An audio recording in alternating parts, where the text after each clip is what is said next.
Welcome back. Section 4.1, we're going to do some trig integration today. Oh, our favorite trig, it's back.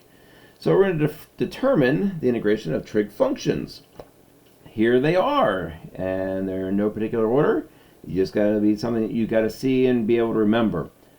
It should be that you think about the derivative. When I do integration of trig, I honestly think about what the derivative was to start with. So if I think about the derivative of the sine of x, the derivative of the sine of x was the cosine of x, wasn't it? So the integration of the cosine of x is going to give us the sine of x plus c. So if you need to think about the derivative, go back to the derivative to be able to come up with what the integration was. Nothing wrong with that. It's completely acceptable and completely legal. If you want to remember the rules as well. So the derivative of sine, or the integration of sine of x is negative cosine of x. Integration of cosine of x is sine of x. Don't forget your plus c.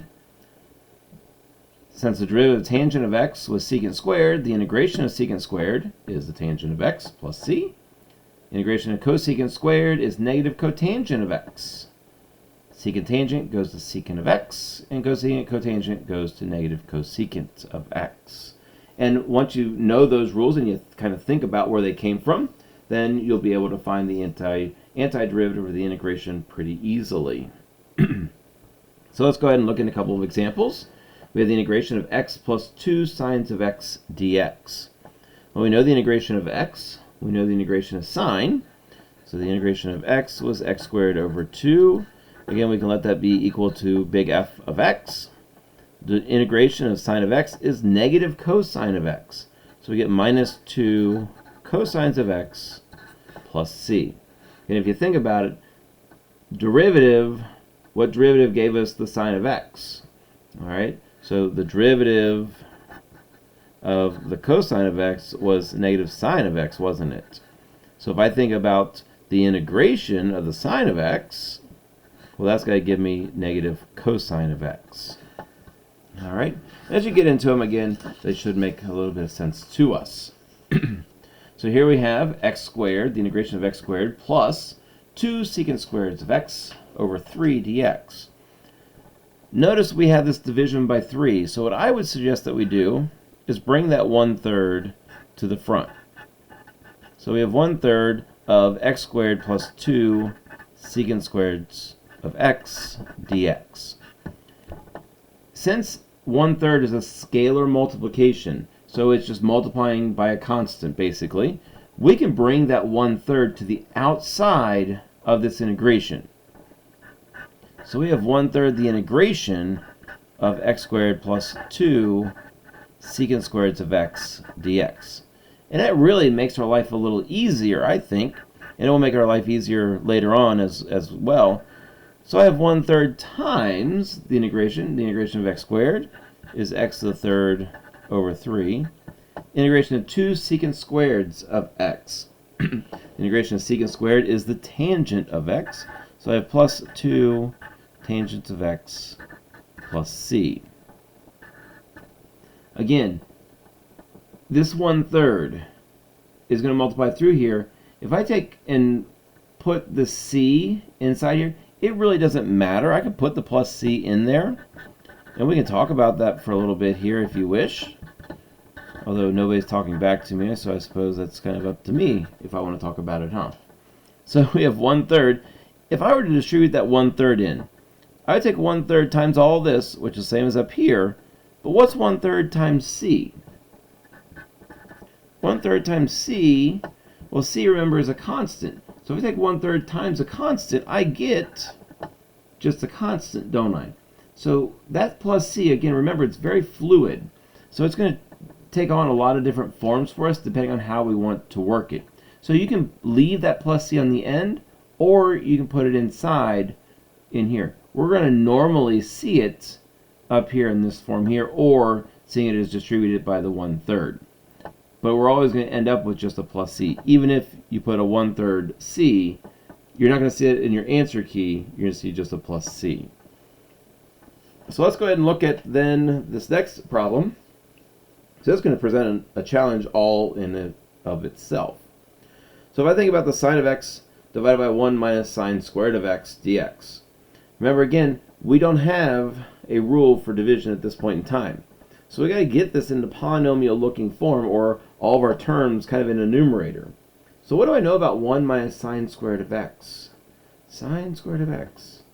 Well, what do I know about sine squared of x? Sine squared of x plus cosine squared of x equals 1. If I were to subtract my sine squared over, then cosine squared of x equals 1 minus sine squared of x. So I can rewrite this as the sine of x over the cosine squared of x dx.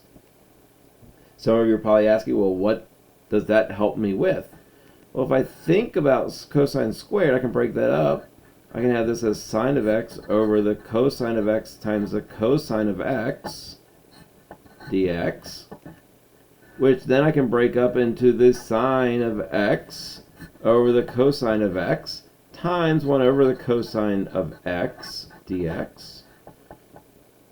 Sine of x over cosine of x, I know, yes, is tangent of x. 1 over the cosine of x is secant of x dx. I know the integration of a tangent secant. The integration of tangent secant of x is the secant of x plus c. So we're going to have to remember some, if not all, of our trig identities. Again, especially that Pythagorean square, sine squared plus cosine squared equals 1. All right, I have one last one to play with here. It's kind of a doozy, somewhat, sort of, maybe, maybe not. We'll play with it though, huh? So what can we do with cosine of x minus 1 over cosine of x all over sine squared of x over secant of x? Notice here's my main division line there. So in a numerator, I can go ahead and find a common denominator. So I get cosine squared of x minus 1 over the cosine of x. And that's over sine squared of x over secant of x, isn't it? Oh, and our dx. Don't forget that dx. From here, I can write this as the cosine squared of x minus 1 over the cosine of x times the secant of x over sine squared of x. Following me so far? All right. Cosine squared of x minus 1. We just talked about that, didn't we? Remember that cosine squared of x, sine squared, plus cosine squared equals 1. So if I had subtracted my cosine squared over, so cosine squared of x minus 1 is going to equal, subtracting that over, gives me a negative sine squared of x, doesn't it? So cosine squared x minus 1 is equal to the negative of sine squared. So I get negative sine squared of x over the cosine of x times the secant of x over sine squared of x dx. Now my sine squared is going to cancel, so I'm left with negative secant of x over cosine of x dx. What do I know about that? Well, think about your secant. Secant is, what is secant? Secant is 1 over cosine, isn't it? So I have the negative of 1 over the cosine of x all over the cosine of x dx. And that's going to equal negative 1 over cosine squared of x dx. If I think about 1 over cosine squared, cosine squared, 1 over cosine squared is going to be the negative of secant squared of x, and I know the integration of secant squared. The integration of secant squared is tangent of x. I can bring that negative out to the outside, remember? It's just a negative 1 out there. So the integration of secant squared of x is tangent of x plus c. So again, we're going to have to play around with some of them to be able to get them into a form that we like, that we're able to use, but we can do it. We can use those trig identities, those rules, and you're going to enjoy it. I hope you enjoyed it anyway. Good luck, enjoy, happy anti-deriving. If you have questions, let me know.